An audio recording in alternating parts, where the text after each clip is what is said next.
Ayun na sa US office and sa inyo. So ito, nandito tayo sa isang account. So yan, i-claim natin yung free na 1 peso. Ito yung new user only first claim na 1 peso na dito sa Shopee. So yan, ito yung link kung paano paramihin yung Shopee coins dito sa ating Shopee Video Rewards, and then vote pa yung sa may coins rewards page na di check-in. So ito, yung video nito is 2 pesos and 50 cents per per day, and then may daily check-in send. So claim natin yung piso, yan, claim natin. So click yung claim now.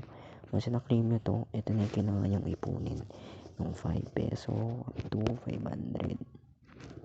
So kung may mag-grind daily, pwede nyo pabuti ng 500 if hindi nyo gusto i-claim tong mga to. So yan, pwede to pang gamit nyo pang less ng bayaran sa Shopee. So yan, claim now yan.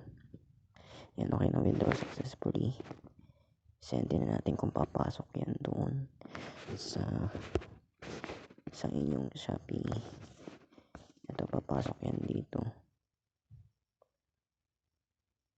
So yan, meron kayong piso, pwede kayo mag-check-in dito.